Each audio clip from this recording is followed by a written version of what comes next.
HCAM programming is supported by our viewers, thank you, and by Phipps Insurance Agency, representing companies such as MapFree Insurance. Their family-owned independent agency is deeply rooted in the communities they serve and offer time-tested insurance products to fit individual needs. Since 1950, Phipps Insurance specializes in home, auto, business, condo, and renters insurance.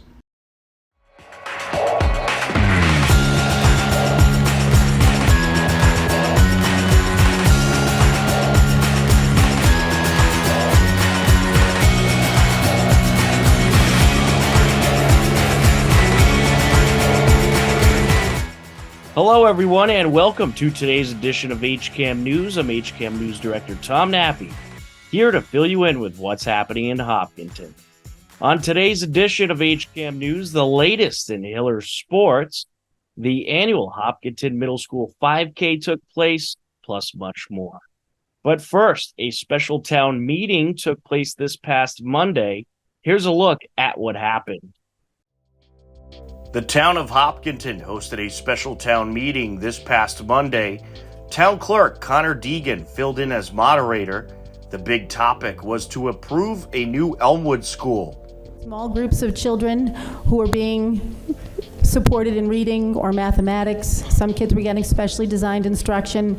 Students could come out of multiple classrooms and work collaboratively on a project. There could be extension activities in those places. It really does allow for the elasticity that we need in making sure that our kids are getting what they need, not just for today, but to make them appropriate learners and workers in a 21st century environment. So all told, on the right-hand side, you'll see that we were able to cut over $15.5 million from that initial budget. The last line shows the potential maximum reimbursement from the MSBA. That has gone from just under $45 million back in March to now more than $61 million. That's an additional $16.6 million we've received, and that's going to go a long way to lessening the burden for taxpayers should this be approved. One, I think, really big piece that I want to call out again is that if this project does not pass, the sixth grade will remain in this building, which will create capacity issues in both the middle school and then the ability to use both the middle school to help alleviate some of the high school things. So that at the school committee, we were able to remove some of our capital warrant items, things that had been part of our 5-year plan, because with a 2-3-4 school, it allows increased capacity at multiple buildings, but it also allowed for things like traffic patterns and relocating of the tennis courts to not be needed in the 5-year capital plan either. The article passed the 2/3 majority, 622 to 241. The article will now go to special town election. Article 2 would eliminate political caucuses from town election ballots and get rid of caucus nominations. What you see here on that, especially in 2016, is a fairly even distribution of candidates on the ballot. But if you move to 2017, you'll find that the distribution is skewed somewhat. It was not coincidental that that was the year after Donald Trump was elected. Now there was a pretty large increase in the number of caucus only, and you can see that trend also as it goes on from 2018, 2019, 2020, and 2021. Executive Office of Bergamo had to swear an oath, which I will thankfully edit to a key and most pertinent passage for tonight. All of the officers and honors of the city of Bergamo should be chosen in the interest of the community and not by reason of any party or parties. That was 800 years ago. I do not believe that someone is more qualified for a Hopkinton office merely because they caucus with a political party, as the current voting system for ballot signatures indicates. I also do not think that someone should need to identify their stance on abortion to be able to serve on the Conservation Commission, or their position on the defense budget to be able to serve on school committee. Partisanship already defines our politics online, in our houses, and amongst our neighbors. We all have relationships with other people that have been in some way damaged or threatened by partisan politics, especially with the rise of social media. Eliminating partisan advantages will not get rid of political parties. They will always be a part of our political system, locally and nationally. Rather, it will send a message that, first and foremost, we are Hopkintonians, and that we can resist the hatred, fear, and division that threatens to further divide our community. Showed that it's a good thing to have caucuses in town because it increases participation in the democratic process. What happened after 2016, was a good thing for local government. It got people involved. It got people to focus on local issues. So I'm standing up here to say that I would vote against this motion. I wholeheartedly support what Mr. Weissmantel said and the form that Ms. Groves handed out on the way in. After much deliberation, the article passed the required majority by 31 votes, 245 to 214. And the motion passes 245 to 214. Simple majority. Article 3 looked to add regulations to the energy code for new buildings. To give you context on our road to net zero, in a typical Massachusetts home, 80% of energy use comes from the heating and cooling of air and the heating of water, often by burning oil and gas. The specialized code will help prevent us from adding to that deficit by preparing new construction for electrification and help get us to net zero faster by ensuring new construction does not contribute excessive emissions in the future. To be clear, the specialized code does not ban the usage of fossil fuels in new construction, but it does require that new buildings are prepared for the electric transition. The article failed 121 to 216. Article 4 was recommended to take no action, and that passed 271 to 30. That wrapped up the November 13th special town meeting. Nearly 200 students participated in this year's Hopkinton Middle School 5K. Here's a look. Hopkinton Middle School recently hosted their annual 5K. Nearly 200 students participated in taking on the course. Here's a look.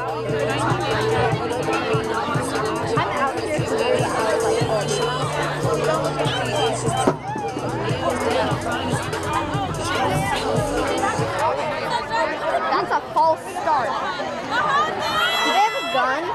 Yeah, they have a gun. Oh, I don't like that. It's not that loud.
Peter Thomas of HopNews.com worked with us and talked with the winners.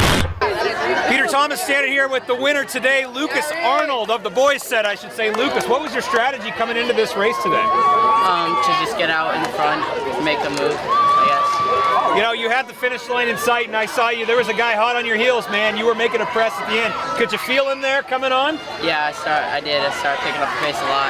All right, tell me how come you got involved in this program? Because I'm on the cross country team, and I just love running. Awesome. You gonna run for the high school when you get up there? Yeah. Awesome. Well, we can't wait to see you. Great job today. Congratulations on being #1. Way to go. All right, I'm here with the #1 female finisher, Annabelle Liu. Annabelle, what was your strategy coming into this race today? Just like maintain my pace, like don't lose motivation. You did a great job. You were finishing with a whole pack of girls. Were you aware that they were around you? Were they pushing you to get to the end sooner? I didn't know. I only knew like my friend was behind me. Nice. And how long have you been running? I don't know. Have you done cross country before this program? Well, you're a pretty good runner. Are you planning to do it at high school when you get up there? Probably not. All right. And do you play any other sports? I do dance. You do dance as well. All right, right on. Well, you had a great race today. Congratulations. Thank you. I'm standing here with Tim Kilduff, the race organizer today, and the CEO of the 26.2 Foundation. Tim, talk about this race, what the history of it is, and what, this is an incredible event we're looking at. You know, it actually is incredible because there are 200 kids that had to select this as an elective to train, and not just train, but understand what goes into preparing for a 5K race. It's phenomenal. I don't know of many places really in the Commonwealth, maybe in the country, that does a program quite like this. And how long have you been conducting this program? How long has this been going on? This thing has been going on for 4 or 5 years. At this point, gets bigger. 200 kids today. That's phenomenal. It really is. Talk to me about how the 26.2 Foundation supports initiatives like this as you look to build the International Marathon Center in Hopkinton. Well, we believe that the basis, the underpinnings, the foundation of this International Marathon Center lies with young people in education programs. That's really the sort of the thing that pulls the whole thing together. That's the glue. It's education. It's passing on the legacy of running, not just of Hopkinton, but the legacy that marathoning in general has brought to the world. Absolutely. Well, congratulations on another incredible event. It's so great to see all these kids out here today. So great that the 26.2 Foundation is in town putting this kind of stuff together for our kids. It's amazing. Just hearty congratulations. Thank you very much. We're happy to help. We are going to take a quick time out. A whole lot more HCAM news ahead. Don't go anywhere. HCAM News is supported by our viewers and by Hopkinton Drug, located in this historic New England town since 1954. They are a multifaceted store dedicated to providing clients with an array of healthcare options.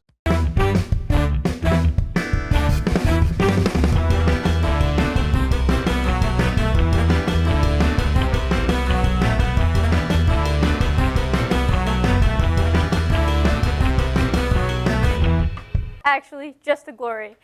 We asked 100 fourth graders, what is a state in the western part of the United States? Come on, world map, where are you? Confident. Confident? Very confident, apparently. Fabulous. I'm Cindy Donda, and I'll see you there. Welcome back to HCAM News. The Hopkinton Hillers have had some incredible fall playoff runs. Here's the latest update. The 7th-seeded Hiller field hockey team took on 10th-seeded Doherty on Tuesday, November 7th. It was a scoreless game heading into the second quarter. Sent in. Shot, it's in! Well, Doherty takes advantage of the penalty corner. A great shot by Hannah Murray. It was a 1-0 Doherty lead heading into the third quarter. Doherty looking for some last-minute pressure. Takes it, it's in!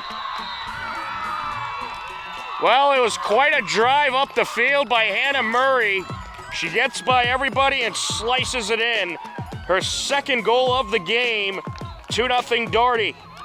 Doherty led the game 2-0 late in the fourth quarter. Sent in. Perloff. Takes it, deflected. Secondary shot, and that's in! Camille Perloff nets it. It's 2-1. Trying to work her way up.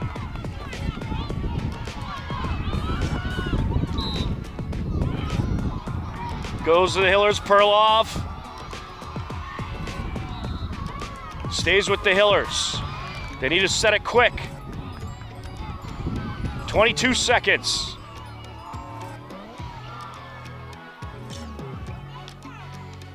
Gets it in the shooter's circle. Battle for it. 10 seconds.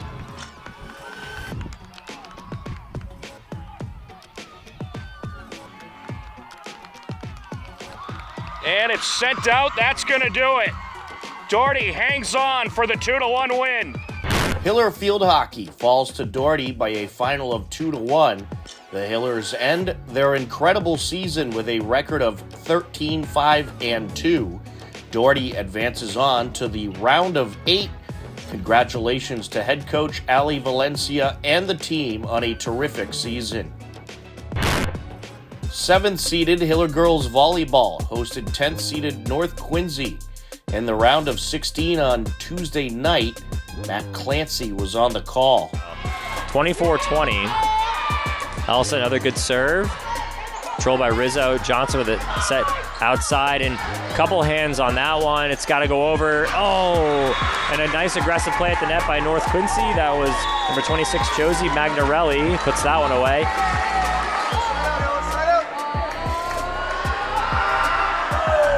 And that is going to be long.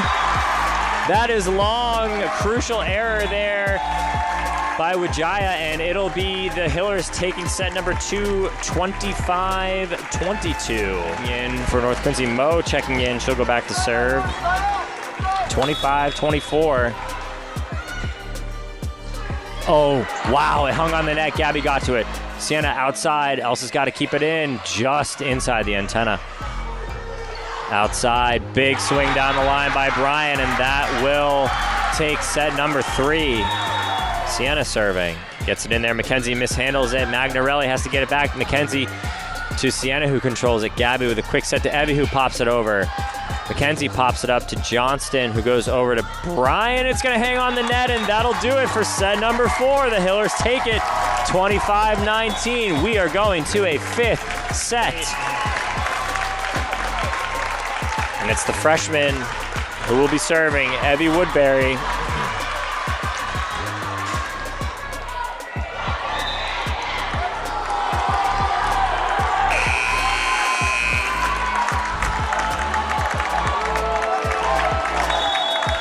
Evie to serve. Gets it over. Mo to Johnston, back set outside to Rizzo. Oh no! Sophia tipped it at the net, and that will be it. North Quincy will win this Sweet 16 matchup. North Quincy takes the match in 5 sets and pulls off the upset win. Hopkinton ends their season with 14 wins and 6 losses. North Quincy is on to the Elite 8. On Wednesday, November 8th, 8th-seeded Hiller Boys Soccer hosted 24th-seeded North Attleboro.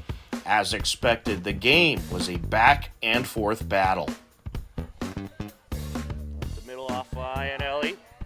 Here goes Ianelli to the attack zone, takes it, count it! What a Hillers! Hillers are on the board early. Ianelli. But who was that? That was Federico Rossi pushing that ball right through to him. Ianelli was on the breakaway, and they don't know what to do in North Attleboro. A minute and 10 seconds in, and the Hillers strike 1-0. Didn't even try to settle it down. Champlin trying to go back to Ianelli. Here's Vilo. Along the near side. Gets it back. Champlin into the box. Here's a header out. Top of the box. Shot! Oh! Whoa! Team Zakharov! Goal Hillers! Zakharov with an upper V volley. Good grief, did they eat their Wheaties this morning, Tom? Oh! Wow! Jeremy Carter set forth the free kick. Airs it out into the box. It's a good one, deflected, and it's put in. And North Attleboro strikes back. The Hillers led 2-1 heading into the second half. Airs it out. Lake trying to scoot by Ionelli. There goes Ionelli. This past Saturday, Hiller Boys Cross Country came in 6th place overall in the D1 Central Wave and qualified for the MIAA State Championship meet. Ben Scott came in 8th overall for the Hiller Boys. Also, Hiller Girls Cross Country came in 4th at the D1 Central Wave and qualified for the MIAA State Championship meet. Elise Srodawa had a 5th place finish overall for the MIAA State Championship contending Hiller Girls Cross Country team.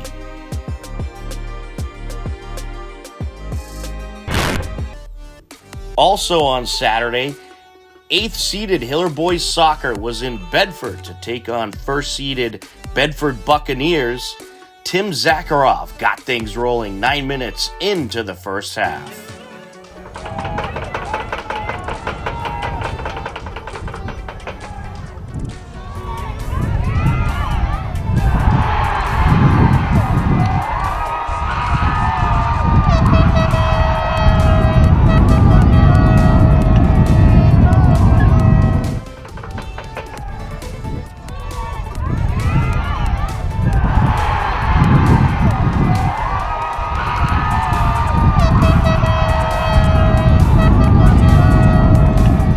Bedford responded late in the half.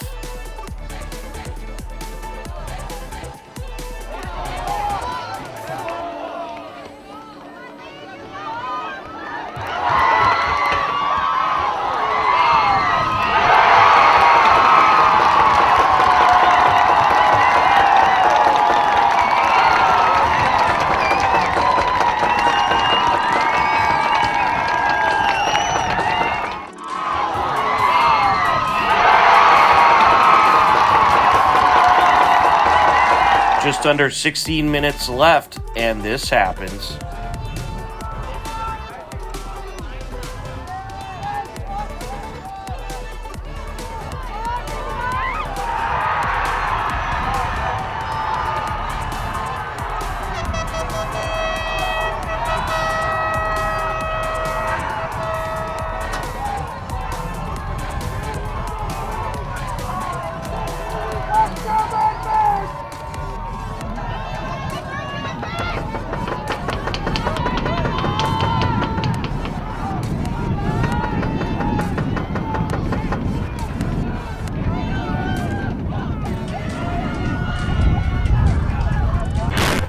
Jan Odvolenk scored the go-ahead goal, and the Hillers hang on for the 2-1 win. The 8th-seeded Hillers will next take on 5th-seeded Wakefield in the Division II state semifinals. The game takes place Wednesday, November 15th, 4 p.m. at Woburn High School. The 3rd-seeded Hiller Girls soccer team also had quarterfinals action this past Saturday. They hosted 6th-seeded Franklin at Hopkinton High School. Late in the first half, this happened. Quickly approaching was Kelly O'Connor. Coupero gets in there. DuPont sending it over. O'Connor looking to approach.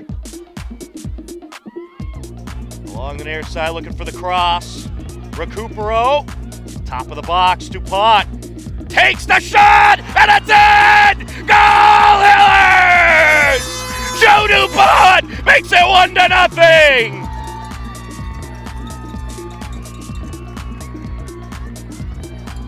What a beauty of a feed by Recupero, and DuPont nets it at 11:32 left to go in the first half.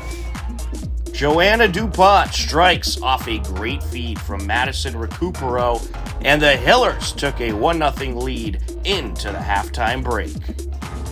In the second half, Franklin got some intense pressure going against the Hiller defense. Johnson doing battle. Working her way up, Lovell. And Sophia TZ got tripped up the cross. Sent out. Aired out, back into the box. A couple headers there by Johnson. They're trying to turn it around. Getting out in front of it was Gratzos. Sent back into the box. And there's a shot, and it's wide! Liv Costa just wide with the shot. Sub with it. Top of the box. Aired out. Good pop there by Alex Clark. And that's gonna do it! The Hopkins and Hillers hang on! They beat the Franklin Panthers 1-0! And your Hopkins and Hillers are on to the Division I state semifinals!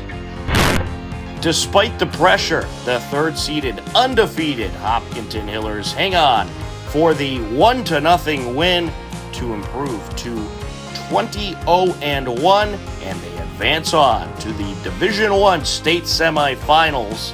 The Hillers will next take on second-seeded Bishop Feehan. The Shamrocks of Bishop Feehan are also undefeated with a record of 19-0-1. The game will take place on Tuesday, November 14th, 4:30 p.m. at BC High School.